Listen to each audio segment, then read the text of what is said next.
Welcome to According to Sam, folks. This is episode 401. Thank you for joining me today. Hope you guys had a great weekend. I do this podcast every week on Friday and Monday.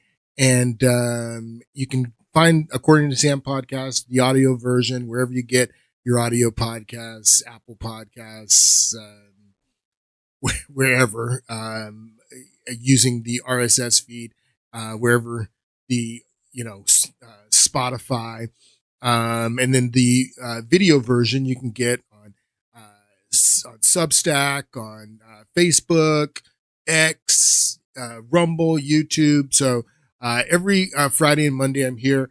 If I'm not going to be here, I'll let you know in advance if I have something going on. But I do a 1 hour show every week, and I do appreciate you guys watching. We're going to pick up where we left off in the last podcast. I have a lot to share with you guys today, so I want to get right into it. I want to start today's podcast by defining a few terms. We did this a couple of podcasts ago, started with a few terms that are going to set the foundation for the rest of the podcast. And the first term that I want to analyze here is universalism. It says universalism is the philosophical and theological concept that some ideas have universal application or applicability. A belief in one fundamental truth. There's one fundamental truth is another important tenet of universalism. That there's one universal truth, that a universal thread tying things together for the universalists.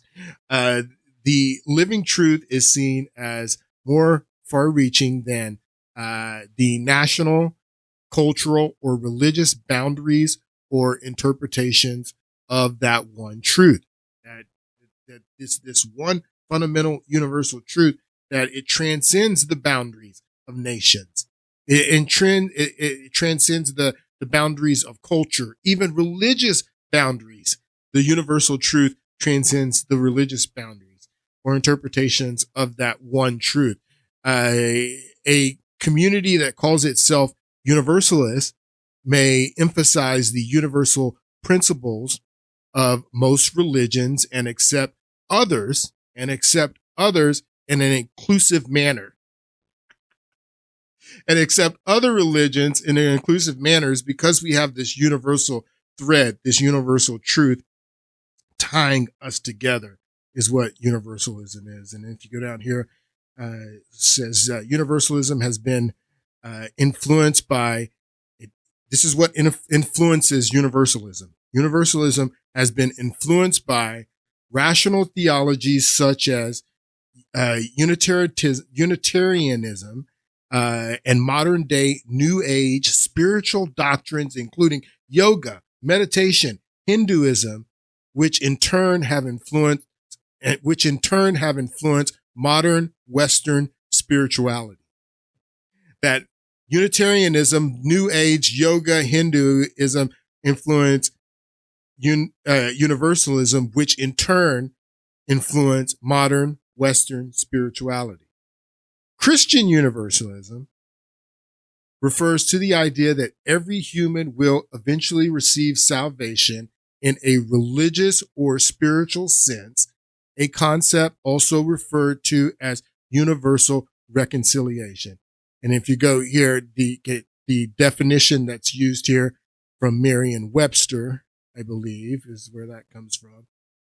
This is the definition. Universalism, the belief that all mankind will eventually be saved. All mankind. Christian universalism this is the sentence that uses universalism in this sense. Christian universalism would insist that Christ's atonement did atone for everyone's sin, whether you accept Jesus, whether you get baptized or not, that there's this universal thread tying all of us together, and that you're going to be saved no matter what, if you get baptized, if you are saved. That's what universalism is. All right. The second term that I want to dissect here is the word Catholic. The word Catholic comes from, has its origins in the Greek. The word Catholic comes from the Greek word katholos, Catholicos, meaning universal. Universal or embracing the whole. It is formed from the preposition kata, about, on, plus the genitive of wholes. So embracing the whole, the universal. That's Catholic means universal. That's what it means. But in the Catholic, in the sense of the Catholic Church, the word, when they started using the word Catholic, it was in the sense of ecumenical universalism. That basically that the Catholic, that all Christian churches throughout the world will all be under the universal banner, the universal creed, the Nicene Creed. But the word Catholic means universal. But it has traditionally been different from this idea of universalism. And we're going to ask the question today as we get into this podcast, is it still referring, is the Catholic universalism still referring only to ecumenical universalism, or has this universalism been expanded to meet this definition of universalism? That's the question we asked. So in the last podcast, we talked a little bit about the Great Schism in the 11th century, happened in 1054. This was the schism and the break between the Eastern Church and the Western Church. The Eastern Church, the Greek-speaking church, the Western Church, the Latin-speaking church. When the split happened in the 11th century, this was kind of, when the split finally happened, this was kind of the last straw. Like for centuries, these two churches had been battling one another for supremacy, quite frankly.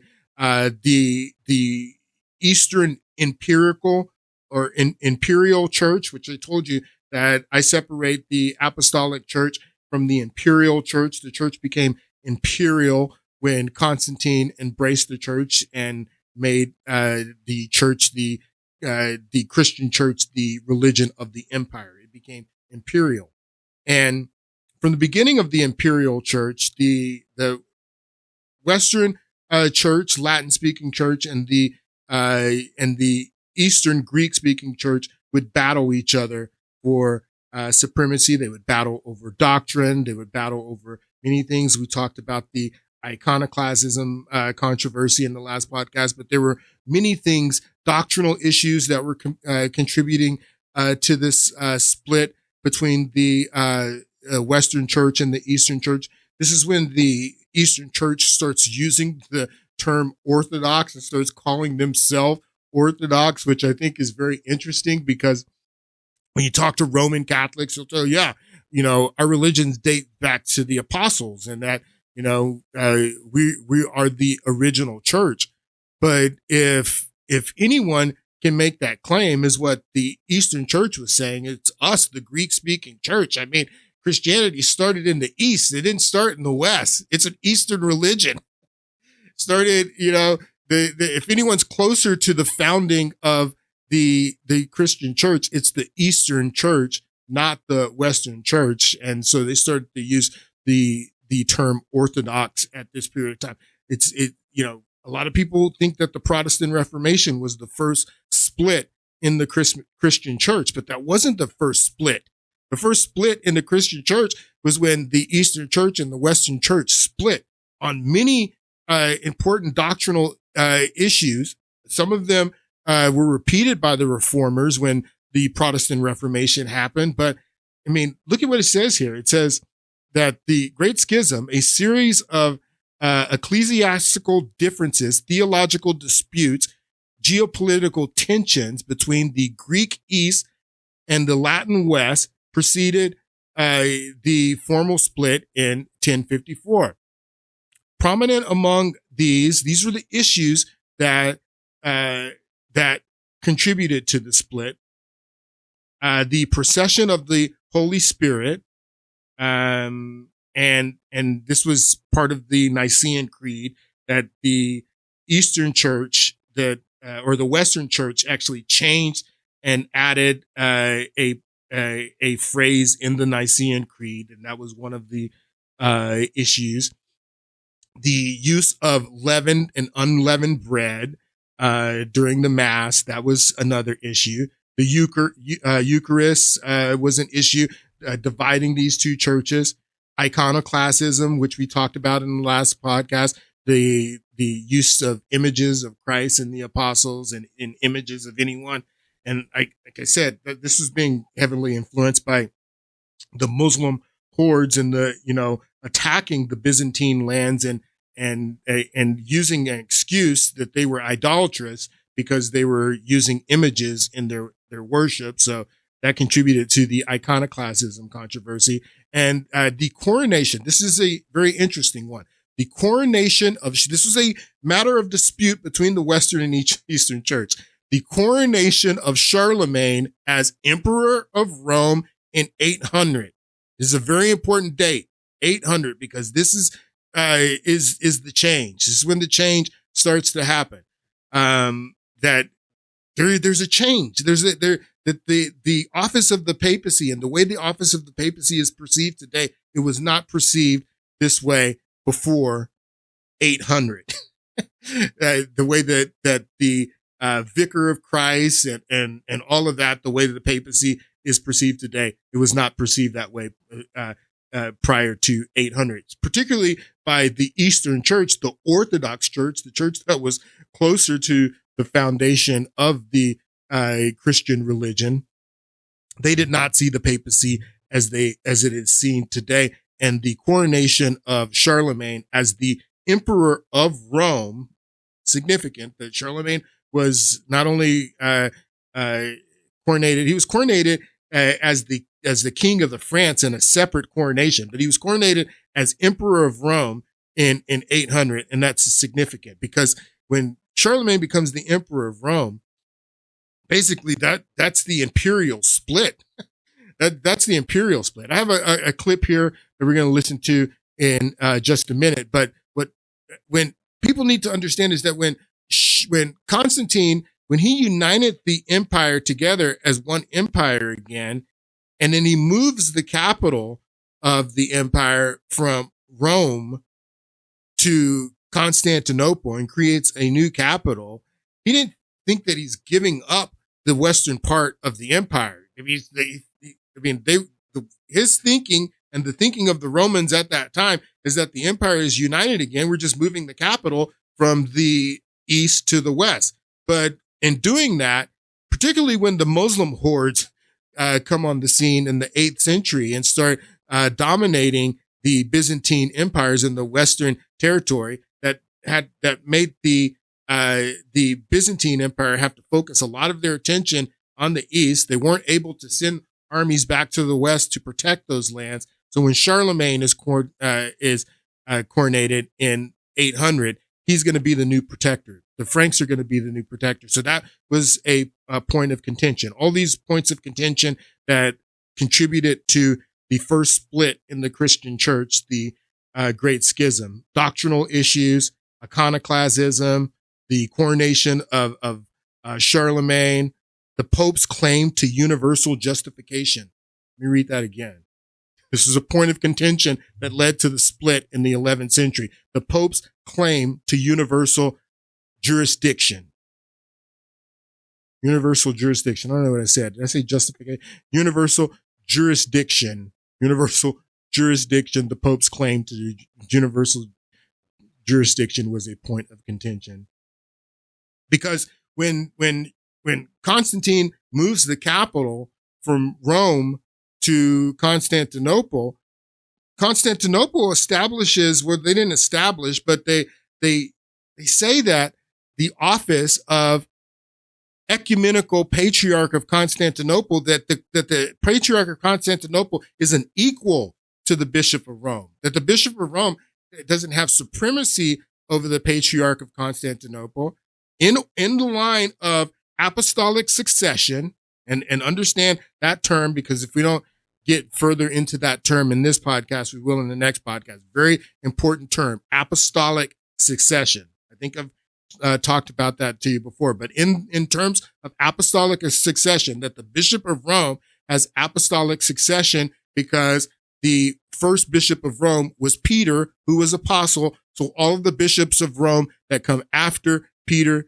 have apostolic succession. Well, the Patriarch of Constantinople has apostolic succession because Andrew was an apostle, and they say that Andrew was the very first bishop of Constantinople. So every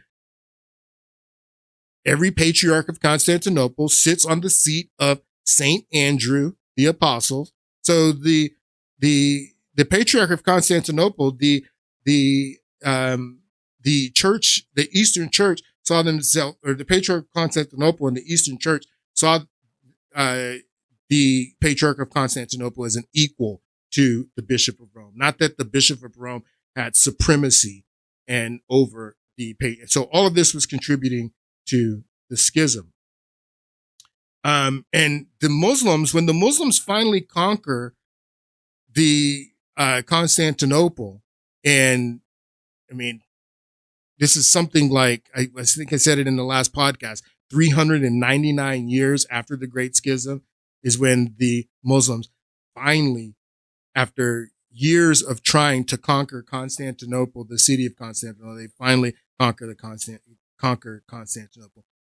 399 years after the Great Schism. So Constantinople was well intact as a Roman Empire, Byzantine Empire at that time. Justinian had built the Hagia Sophia, and the Hagia Sophia was the greatest Christian chapel, the greatest Christian church on earth at the time when Justinian built Hagia Sophia. You can see the minarets now because it has been taken over and they turned it into a mosque. But these were the competing, even before St.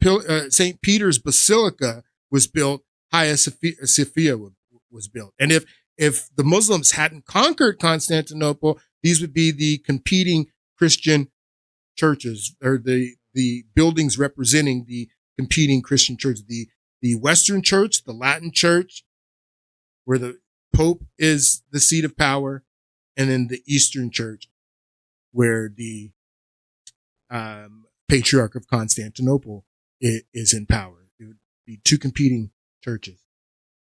And that's what this split was about. At this time, there were no minarets back in the 11th century. This was not a mosque. This was a church. And this was one of the most beautiful cathedrals on the planet at this time. It rivaled the Jewish temple in Jerusalem. It rivaled even St. Peter's Basilica. This was the greatest Christian church in the Byzantine Empire in the world at this time in the 11th century.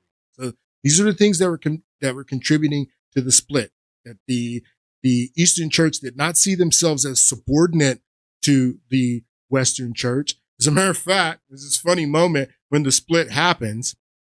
I think it's in this clip, but there's this funny moment where the Western Church excommunicates the Eastern Emperor, and then the Eastern Church turns around and excommunicates the Western Church. So they both excommunicate each other. That's a flex. So anyway, we're going to start this off with my man, Ryan Reeves. Ryan Reeves is a professor at, I forget the name of the seminary. He teaches some seminary on the East Coast. I love his videos. He's such a great teacher. He's a teacher of history.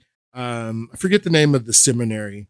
Anyway, this is his study on the Great Schism, and we're going to listen to this. I'm going to stop it and elaborate in between on some of these issues, but let's take a listen. For centuries, down until roughly the 8th or 9th century, there was this tension between the Byzantine emperor, the emperor over Constantinople, who was, at least in terms of the heritage, believed by some, particularly those in the East, to also be emperor over the West. And this goes back to what I was saying, that the emperor in the East, he saw himself, just because Constantine moved the capital from Rome to Constantinople, in the minds of the Byzantines and the minds of the Eastern Church, they didn't see themselves as separate from the West. The West was still their territory. It was still part of their empire. We had just moved the capital from the west to the east. So during this time in the 11th century, the emperor of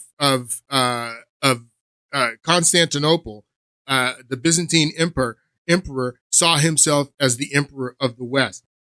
And what I think Reeves is talking about here, prior to the coronation, that's why the coronation of Charlemagne in 800 is such a significant event, is because, he's going to say that in this podcast, but the West is like, we have a new emperor now.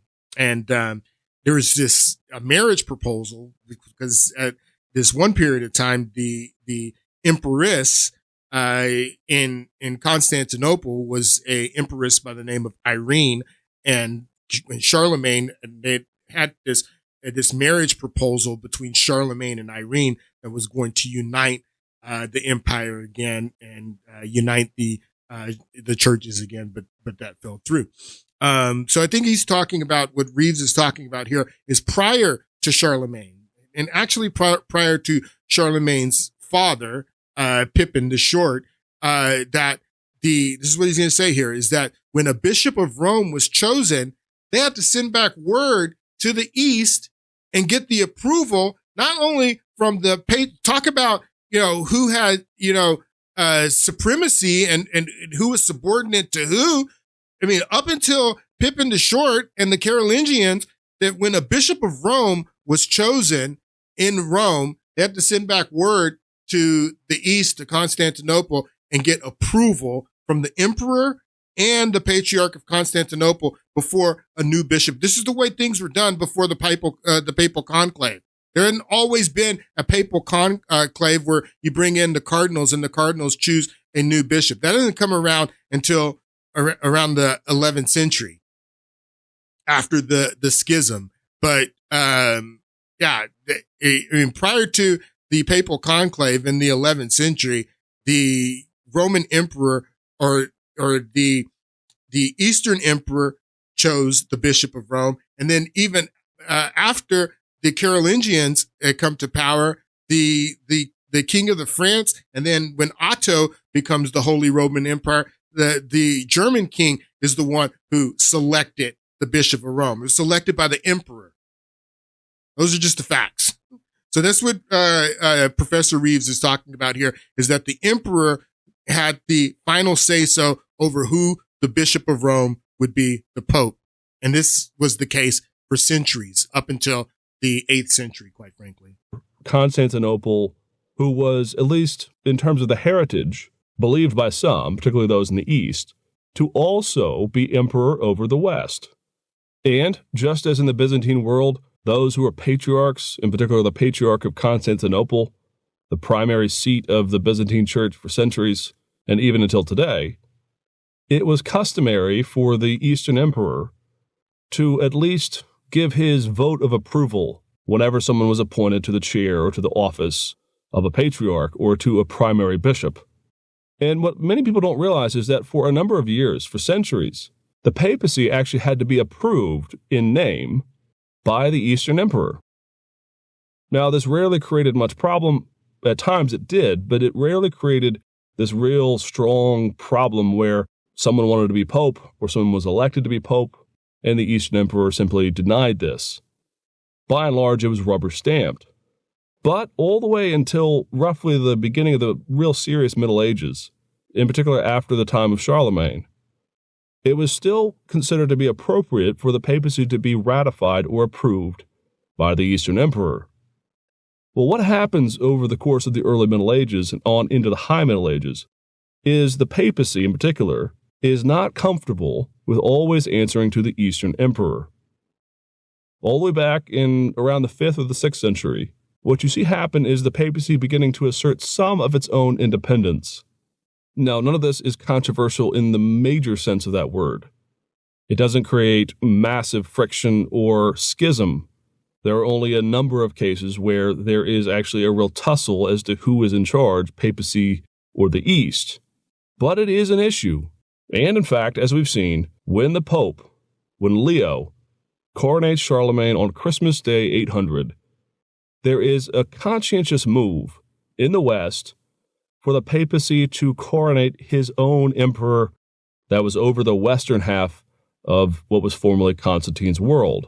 All right, so that's why the issue of Charlemagne being coronated as the Roman emperor in 800 is a point of contention that is leading to the schism, because, again, the Eastern emperor saw the West as still part of the Roman territory, as their Byzantine territory, and now there is a new competing emperor, and this new competing emperor is going to have influence now over who has the seat of Bishop of Rome moving forward. Then it's going to be less dependent on the Western Empire and the Eastern Empire and the Patriarch of Constantinople.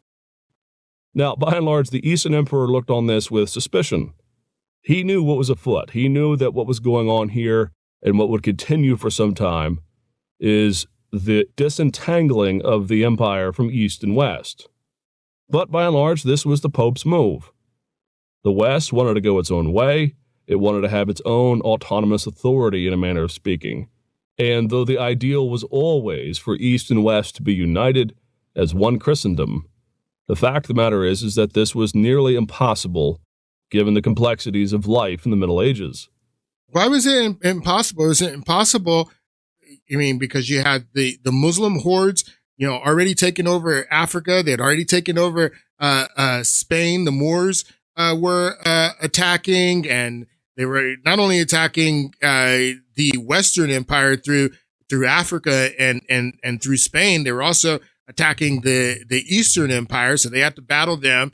You had all of these different Gothic groups that were a threat to the papacy, that they needed protection from them, and it was too difficult for the Eastern Empire to keep sending armies back to the West, or have standing armies there to protect the West. So they just lost control, and they couldn't flex power anymore in the West. So that was left to the Franks. Nearly impossible given the complexities of life in the Middle Ages. Not only was there a language barrier, with the East primarily speaking Greek and with the West increasingly speaking only Latin, but there were cultural issues and issues of communication and issues of real political authority and influence over these areas of the West. No matter how much the Eastern Emperor claimed to be over all of Christendom, it was simply impossible for him or her ever to exert enough authority over these regions to claim them as their own. And this really comes to a head in 962, after a famous battle, the Battle of Lechfeld. In this battle, some of the heirs to the Charlemagne regions rose up, and there was founded what's called the Ottonian dynasty. And this is the dynasty of Otto himself, the great emperor who would claim, just as Charlemagne had before, the title Holy Roman Emperor. Now, Holy Roman Emperor, Egalius Romanische Reich. This is the Otto the Great is the first. He creates the first Reich. People talk about the First Reich, the Second Reich, the Third Reich, the Nazis, the coming Fourth Reich is that's what Reich comes from. That's what Reich means. It means empire. And so the Holy Roman Empire, Holy Roman Emperor is Otto the Great, and he becomes the new emperor where they start focusing on in the West on we have our own emperor now, even though Charlemagne was coronated emperor, and he also was the Holy Roman Emperor.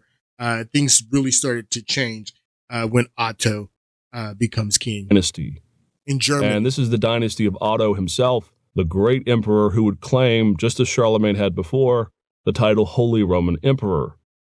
Now, when Otto comes to the throne, this title, Holy Roman Emperor, takes on a new significance and a new depth of meaning in the self-identity of the West as its own entity and its own Christendom, apart from the Eastern world.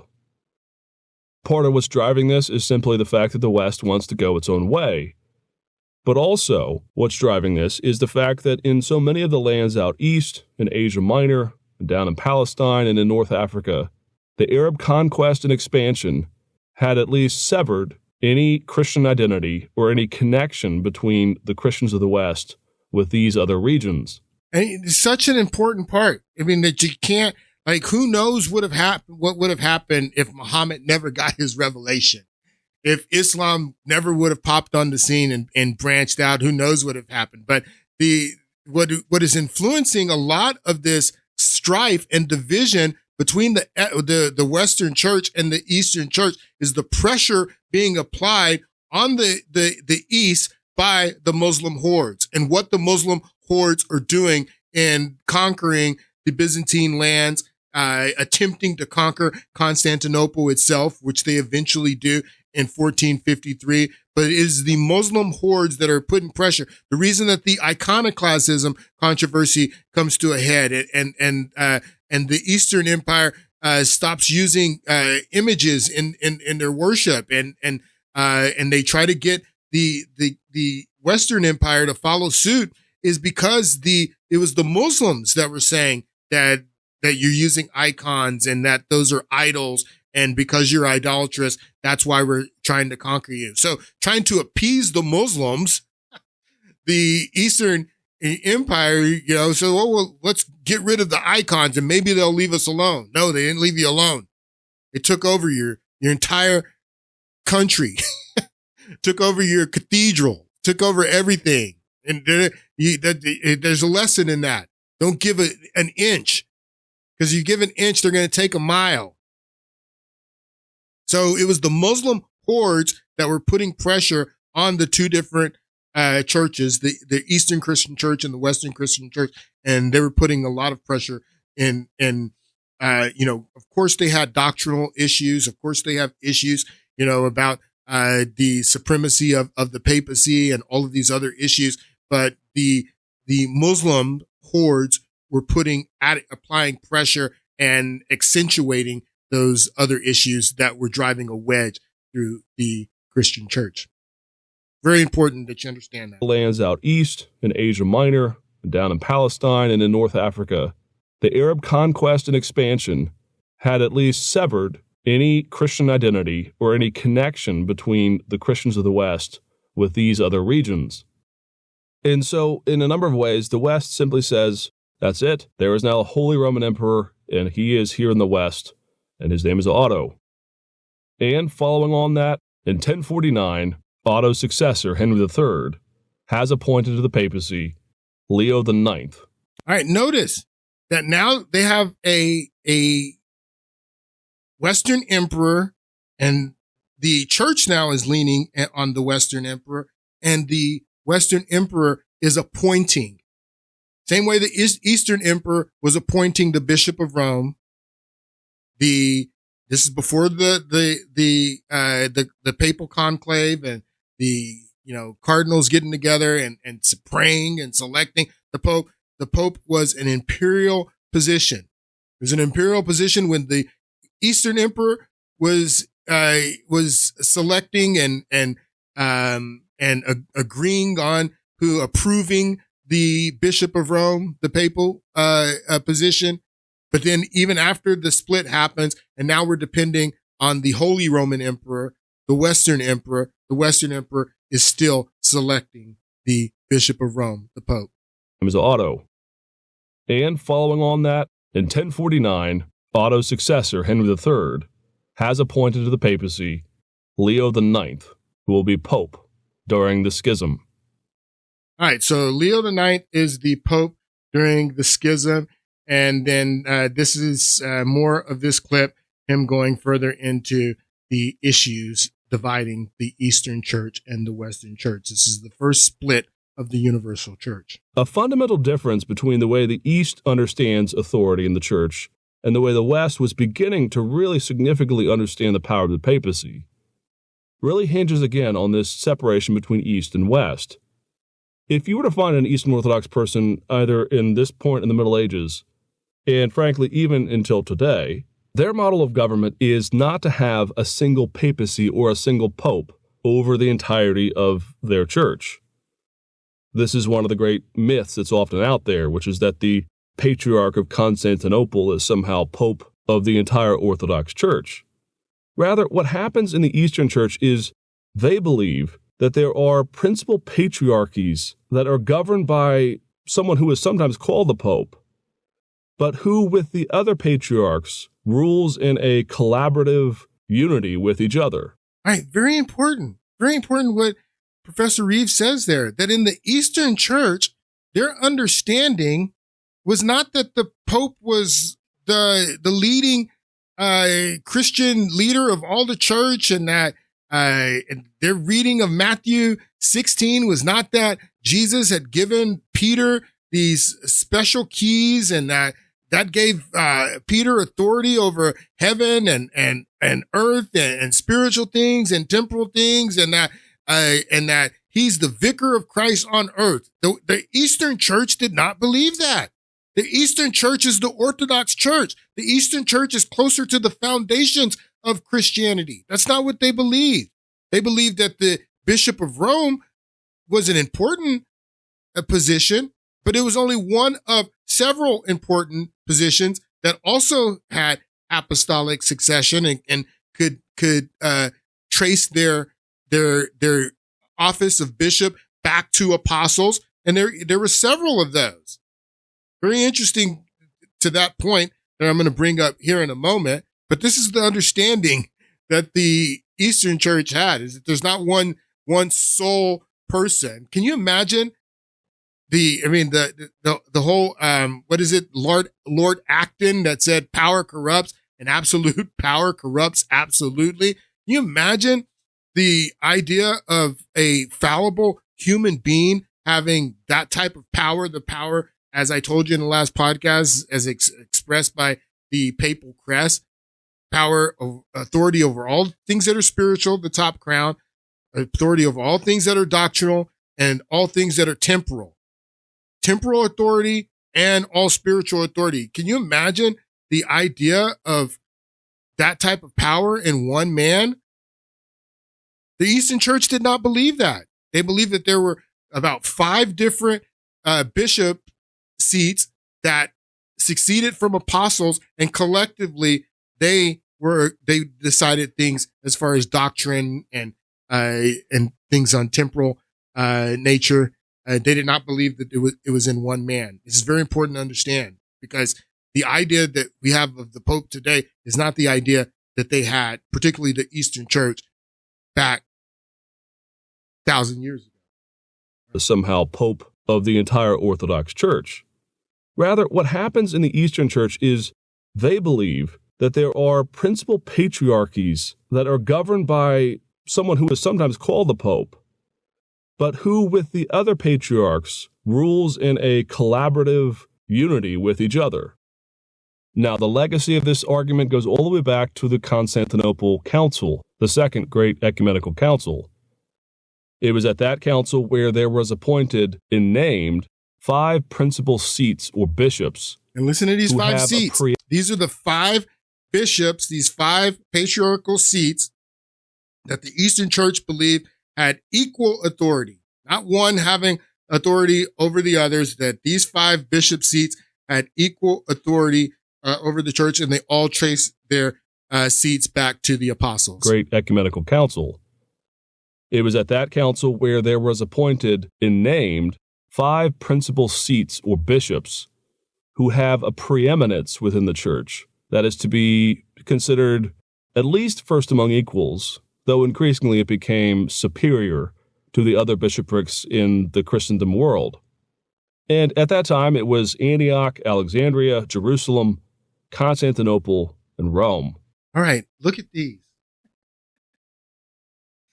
Look at these. So these were the 5, this is the Eastern Church that, and early on in all of Christendom, these were the bishops that were the most important. These 2, Alexandria and Antioch, go back to the, when we were talking about Alexander the Great, and after he died, how the Diadochi split up, the empire of Alexandria. We talked about how Ptolemy stole Alexander's body, brought it back to Egypt, and established the library there in Alexandria. And Alexandria became this huge intellectual hub. And I explained to you how the Ptolemies were fighting the Seleucids, and the Seleucids actually created this city Antioch to be a rival to Alexandria, because the Ptolemies and the Seleucids were fighting each other and they were rivals. So they moved the capital of the Seleucid Empire from Babylon, and they create this city Antioch. That's where Antiochus Epiphanes, and Antiochus was Seleucus's father. They named this city after Seleucus's father, Antiochus. That's where Antioch comes from. So Antioch was a rival city, an intellectual hub of commerce and everything that was modern that Alexandria was. Antioch copied it. Antioch was the Seleucid Alexandria, basically. So it was a metropolitan, cultural, intellectual hub is what Antioch and Alexandria. So these were the two major churches. In the churches in Alexandria, this is where the Athanasius and many of great early church fathers came out of Alexandria. So also out of Antioch. And then Constantinople was the capital after Rome, and then Jerusalem. These were the 5 bishops. Very interesting. The first bishop of Rome, they tell you, was Peter. The first bishop of Antioch was also Peter. This is a major contention that I have with the whole papacy in itself is why isn't the bishop of Antioch the pope? If the story is that Jesus gave Peter some special authority, and that special authority is transferred to all bishops who succeed Peter, then why isn't the bishop of Antioch the pope? The church at Antioch was founded before the church in Rome, and we know Peter founded the churches in Antioch. I have doubts, quite frankly, if Peter founded the church in Rome, but we know Peter founded the church in Antioch. So why isn't the authority, this papal authority that is expressed by the papal crest here, the keys to heaven and the keys to earth and the spiritual, doctrinal, and temporal authority, why isn't that go to the bishop of Antioch if Peter also founded the church at Antioch? But anyway, these were the 5, the Eastern Church, these were the 5 churches and the 5 bishops that they believed had collective authority, that none of these bishops were superior to the other. Considered at least first among equals, though increasingly it became superior to the other bishoprics in the Christendom world. And at that time, it was Antioch, Alexandria, Jerusalem, Constantinople, and Rome.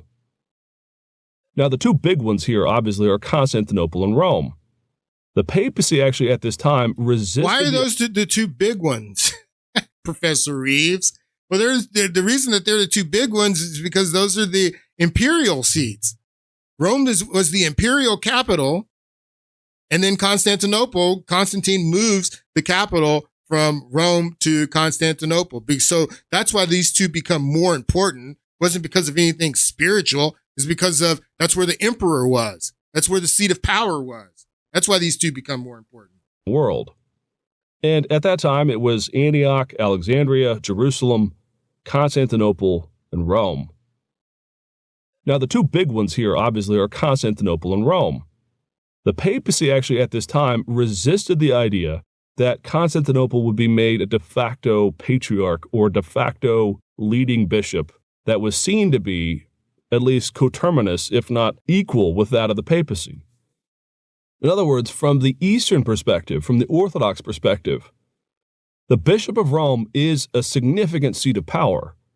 Their perspective, though, as the Middle Ages continued on, and again, even down until today, is that the Bishop of Rome is one of these patriarchs.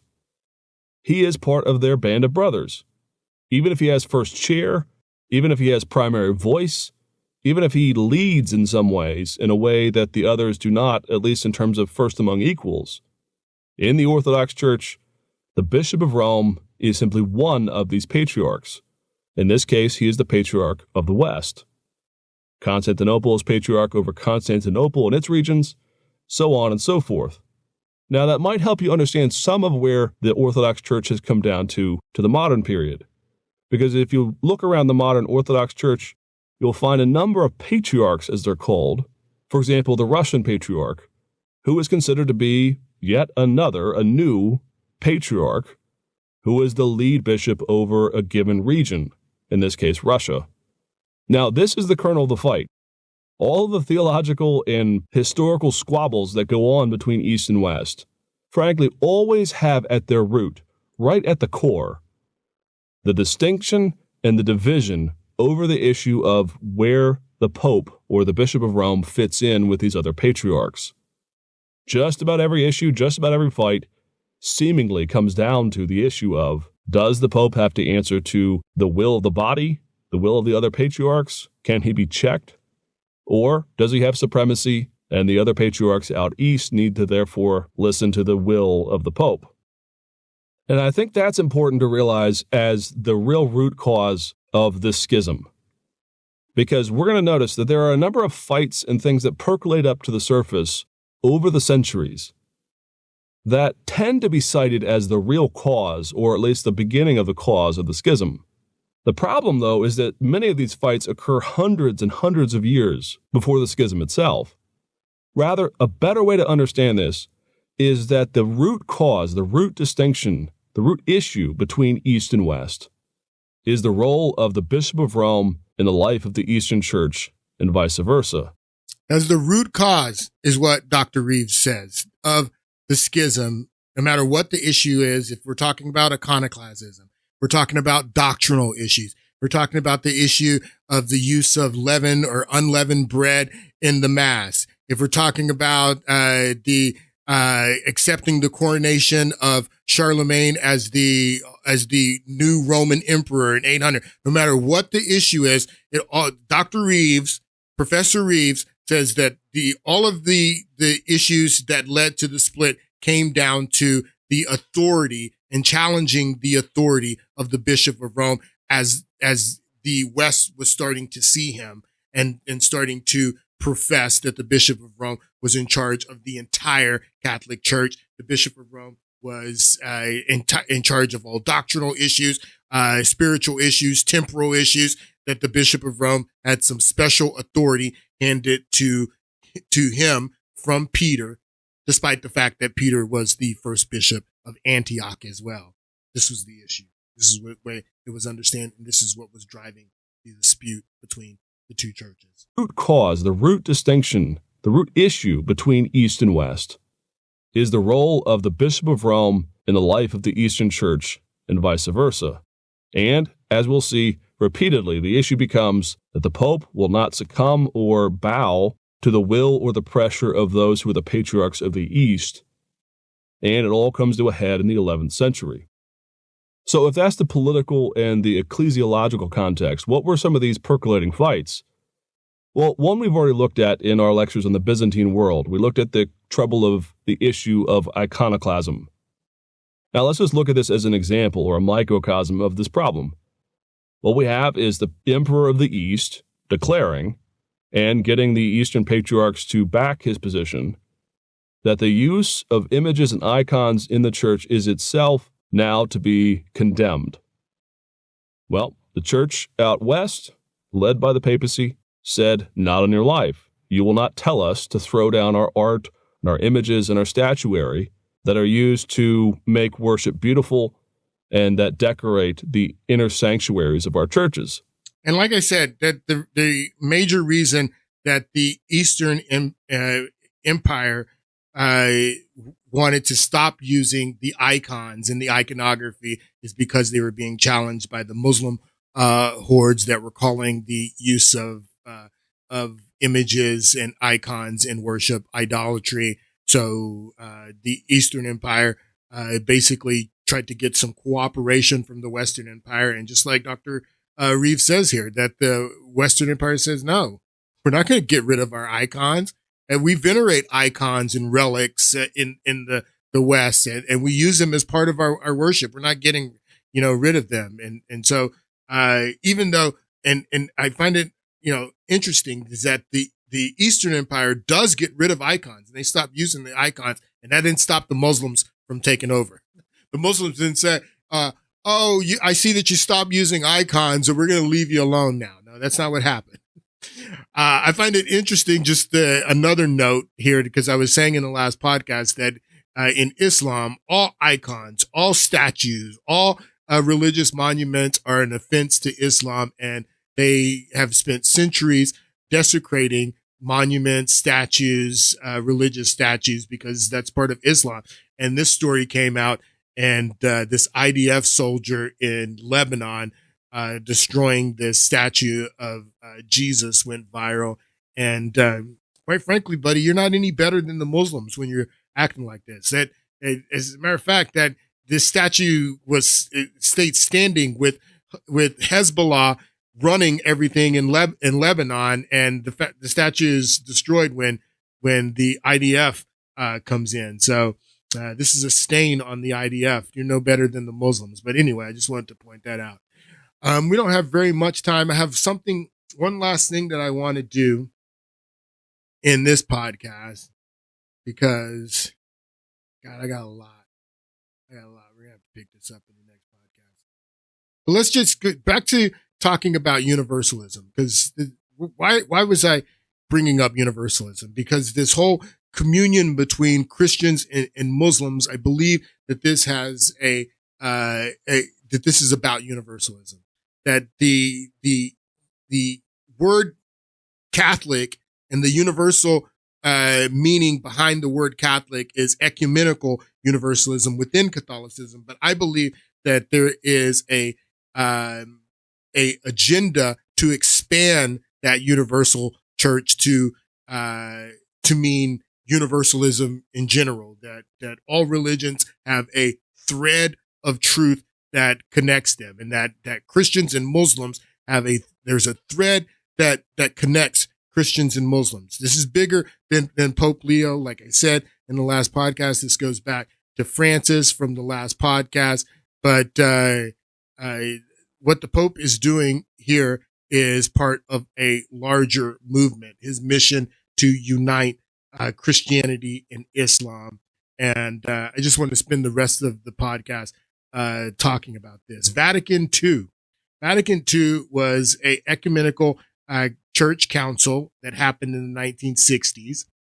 And the 1960s were a transformative decade, not only for the United States, but for the world in general. That many things were happening all over the world that were transformative in the 1960s. And they certainly were in the United States. There was this transition from the modern world into the postmodern world during the 1960s. And in that decade, you have the Vatican II Council. A lot of Catholics don't know this, that this was part of the Vatican II Council. Vatican II, section 841, the church's relationship with Muslims. Remember, universalism.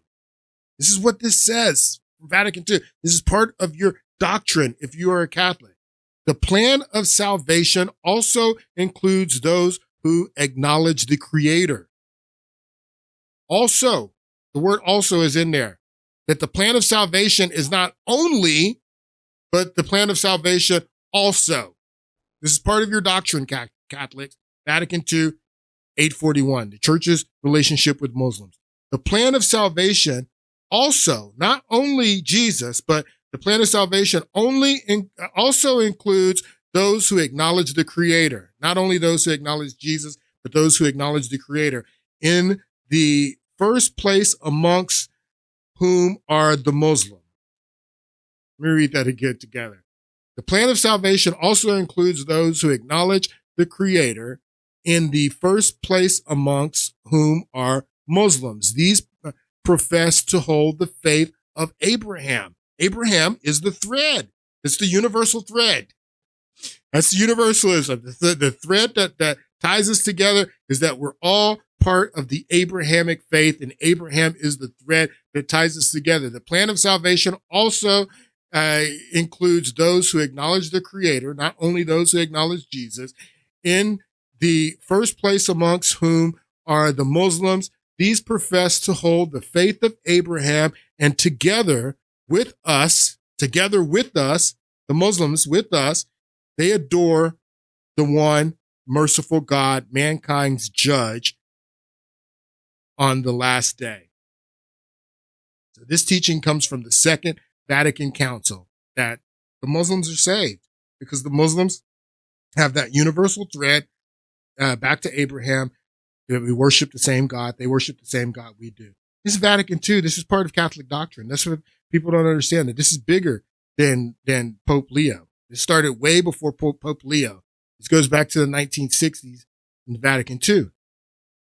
Now, a lot of people were talking about how not only did Pope Francis bring in all these imams and everything and welcome them into the Vatican, that the Vatican, in the library in the Vatican, that they've set up this Muslim prayer room with rugs for Muslims to go in and pray in the Vatican.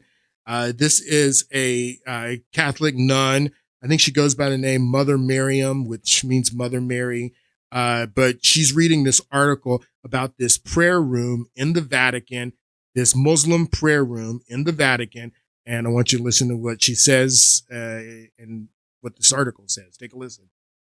The reports generated passionate criticism online. One deacon, for instance, claimed the prayer room constitutes a total betrayal of our Lord Jesus Christ, while the news outlet Zenit noted policy had sparked a quiet storm in response. I can't understand otherwise. The article continues, the truth appears to be somewhat more mundane. There's no such thing. I'm talking through this article, which I'm reading for the first time. There's no such thing as mundane when it comes to having Muslims pray in the Vatican. Their prayer, not for the truth. The prayer room's existence became widely known after the October 8th publication of an interview between the Italian newspaper La Repubblica and the priest Father Don Giacomo Cardinale, the vice prefect of the Vatican Apostolic Library. So the vice prefect, so this is an Italian paper, and she's going to read from the article. They're interviewing the vice precept of the Vatican Apostolic Library. And this is what he says. Take a listen. In the wide-ranging interview, Cardinale described the library as a universal institution. The library is a universal institution. The Apostolic Library in the Vatican is a universal institution. That's not ecumenical universal. That's not that members of the Eastern Orthodox Church can come in and read the books in the library and have access to the library, or some Protestant Christians who believe Jesus is the Messiah and accept Jesus coming. That's not ecumenical universalism. This is larger than ecumenical universalism, that the library is universal for anyone. That the library is for Muslims, the library is for Hindus, Buddhists, whoever wants to come in the library. The vice prefect of the Vatican Apostolic Library. In the wide-ranging interview, Cardinale described the library as a universal institution and the most secular of the entire Holy See. Well, shame on him. Mother Miriam, who do you think you are? Shame on a cardinal? Yes. There's nothing secular about the Holy See, the most secular of the entire Holy See. There's not a bathroom in the Holy See that's secular. That is holy ground. I like her. What's happened to our world? I like her. I like this nun. I like her. She knows what's going on. And if you watch this whole video, she goes off. And this is an issue. A lot of conservative Catholics understand what's going on. They're not okay with this. A lot of them don't know their doctrine, though. Maybe a lot of them are upset with what's going on, but they need to go and read what went on in Vatican II, because Vatican II says the plan for salvation also includes those who acknowledge the Creator, not only those who acknowledge Jesus. It's very interesting. And then you have this complex. This is in UAE. It's called the Abrahamic Faith Center.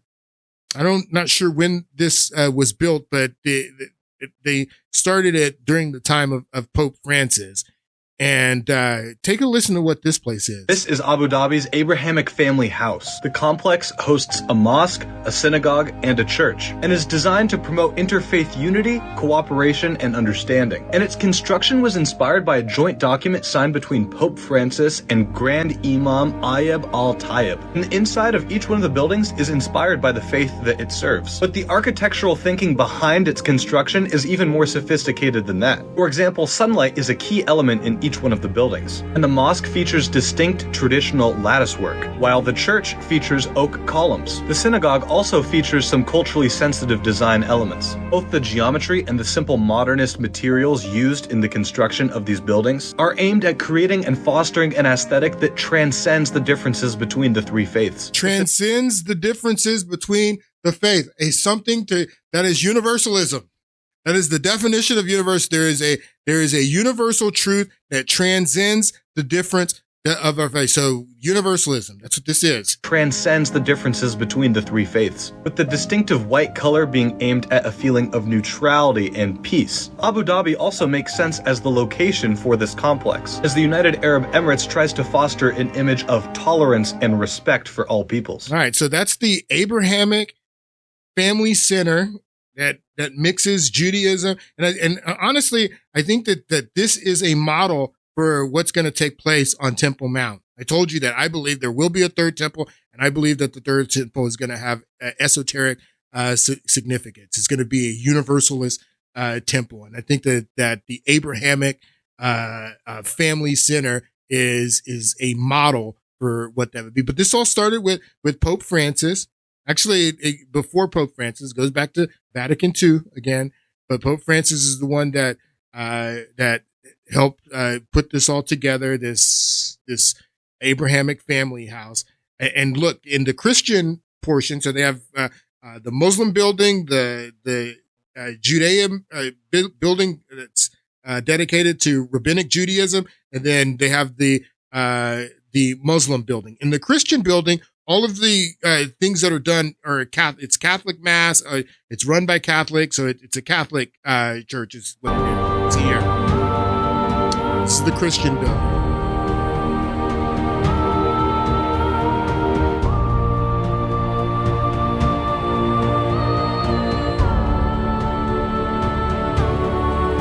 All right, so that's the Abrahamic family house. It's all about universalism. It comes Pope Francis. The Abrahamic family house was inspired by the Principles of Human Fraternity, a document signed by the Pope during his visit here in 2019. This document was signed by Pope Francis, by Sheikh Ahmed al-Tayyib, the Grand Imam of Al-Azhar, under the patronage of His Highness Sheikh Mohammed bin Zayed, the President. And it's a document of world peace. It's a document of coming together. It's a document that reminds us what human is. So this document signed by the Pope and the Imam is what laid the foundations for the creations of the Abrahamic House of Faith. We're going to have to pick this up on Friday and get into more of this because I still got a lot left. I hope you guys have a great week, and I'll see you on Friday.